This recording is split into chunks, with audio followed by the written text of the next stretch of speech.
Kembali bersama kami, saudara. Jelang laga pertama dalam putaran keempat kualifikasi Piala Dunia 2026 zona Asia, pemain timnas Indonesia berangkat ke Jeddah, Arab Saudi secara bertahap.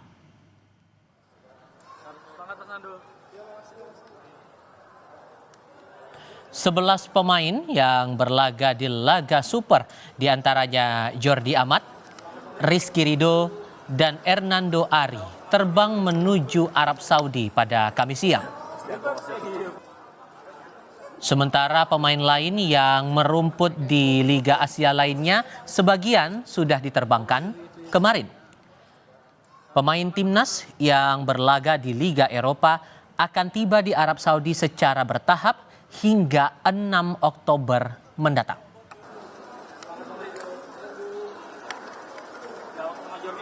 Dari Super League yang dari Jakarta, hari ini kita berangkat, ya, ada 11 pemain, Ridho, Kambuaya, Yakub, Yance, dan seterusnya, ada 11 pemain. Selanjutnya termasuk Nadio, ya, mungkin banyak teman-teman nanya Nadio juga berangkat, tapi dikarenakan semalam baru kita panggil dan pesawatnya tidak bisa bersamaan, maka Nadio nanti jam 3. Selanjutnya untuk yang dari Bangkok, ini tadi barusan sudah landing di Jeddah. Yang Sananta juga barusan saja landing di Jeddah. Terus yang lain dari Eropa itu ada jadwal hari ini, ada jadwal tanggal 4, ada jadwal tanggal 5, dan terakhir itu tanggal 6. Artinya memang datangnya bergelombang, tidak bersamaan. Tapi sebagian besar itu hari ini dan besok. Perlu dipahami, saudara, timnas Indonesia akan melakoni laga putaran keempat penentu lolos tidaknya ke Piala Dunia 2026 melawan dua kekuatan Timur Tengah. Anak asuh Patrick Kluivert ini akan bertarung melawan Arab Saudi pada 8 Oktober atau 9 Oktober dini hari waktu Indonesia. Kemudian laga kedua, timnas akan berhadapan dengan Irak. Tim yang menjadi juara grup otomatis lolos ke putaran final Piala Dunia. Lalu sejauh mana taktik yang disiapkan Coach Patrick Kluivert dalam laga penentuan lolos ke Piala Dunia melawan Arab Saudi?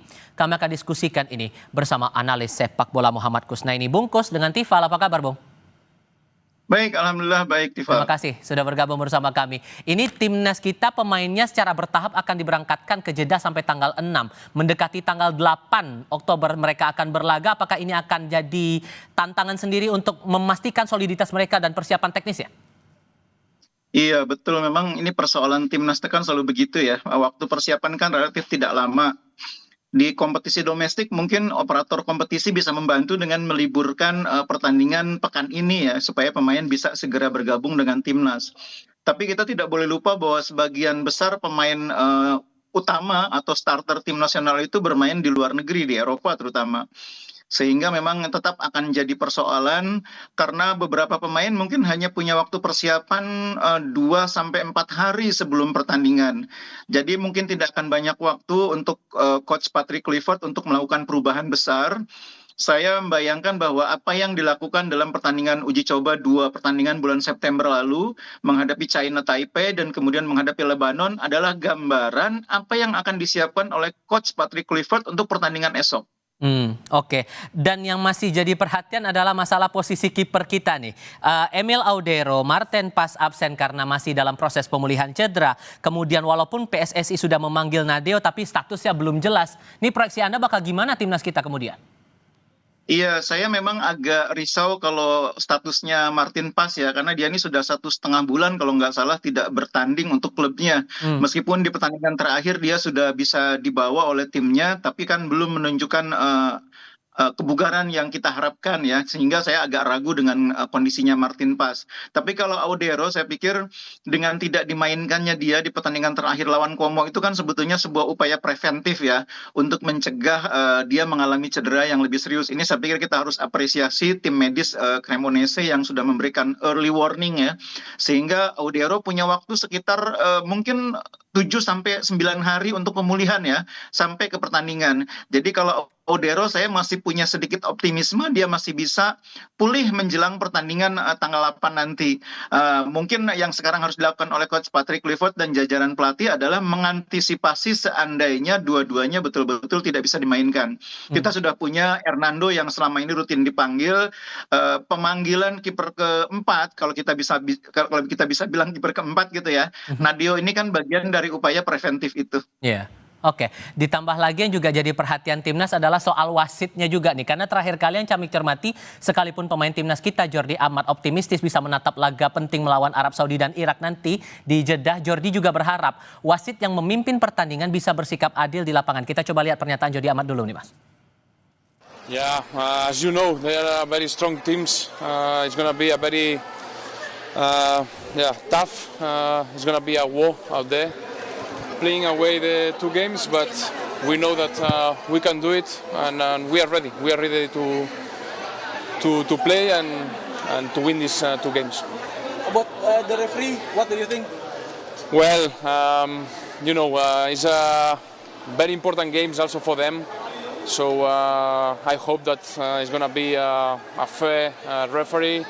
I trust with FIFA as well. So let's hope that we can play good football, and it's about performance. And we hope that us, Indonesia, we can play better than them, and we can qualify for the World Cup.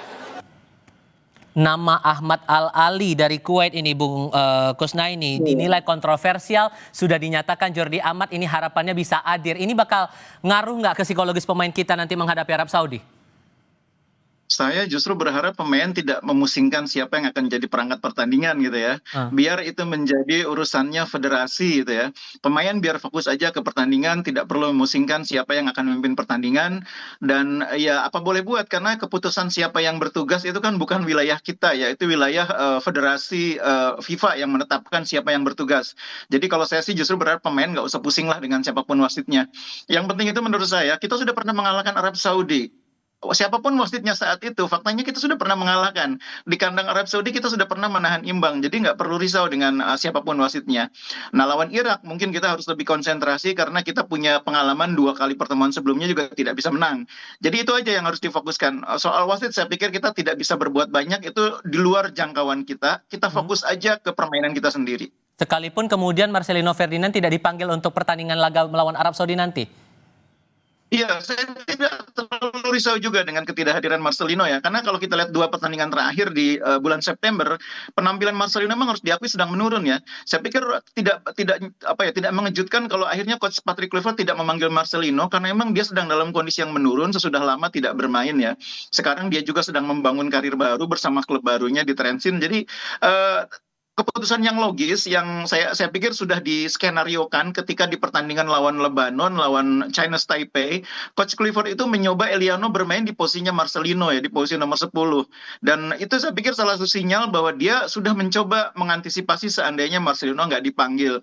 Dia juga sudah mencoba mengantisipasi kalau misalnya Ole Romani tidak bisa main. Karena ada kemungkinan kan meskipun Ole dipanggil belum tentu bisa main. Dia sudah mengantisipasi dengan memberi menit bermain kepada pemain yang lain ya, termasuk Sananta. Ini bagian dari skenario semua, termasuk Miliano dimainkan di wing kanan. Itu juga bagian dari skenario di pertandingan sebenarnya nanti. Mungkin posisi wing kanan itu akan menjadi area di mana Miliano akan menjadi andalan di sektor sayap kanan. Jadi 2 pertandingan lawan Lebanon dan lawan China Taipei menurut saya gambaran yang sangat kuat tentang skenario yang disiapkan oleh Coach Patrick Kluivert untuk pertandingan menghadapi Arab dan Irak nanti. Oke, mengutip pernyataan Pak Sumarji terakhir kepada wartawan, kita harus lolos. Pak Ketum sudah menyampaikan berulang kali agar yang berada di tim itu betul-betul berjuang dan berjuang dengan sangat keras. Ia menegaskan kembali ini harga diri bangsa kita. Tapi kalau membaca lawan kita Arab Saudi yang pertama ini dari waktu ke waktu, hal apa yang rasanya perlu diantisipasi betul dengan waktu persiapan yang sangat mepet ditambah tim kita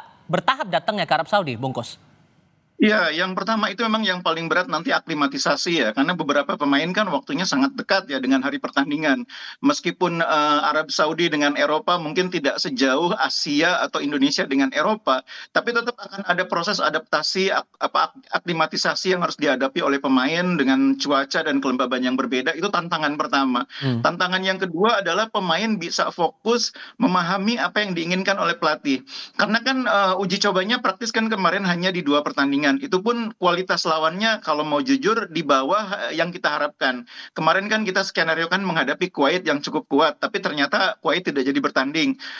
Uji coba yang dilakukan bulan September itu sebetulnya skenario awal itu adalah gambaran bagaimana kita menghadapi Arab, bagaimana kita menghadapi Irak. Sayangnya kan tidak sepenuhnya tercapai. Nah, itu nanti kita harapkan di pertandingan sebenarnya pemain bisa tampil tetap fokus, tetap konsisten seperti yang sudah dialami dalam 2 uji coba bulan September kemarin. Sehingga singkatnya menurut Anda kans kita untuk bisa unggul dalam laga pertama ini berapa persen kira-kira?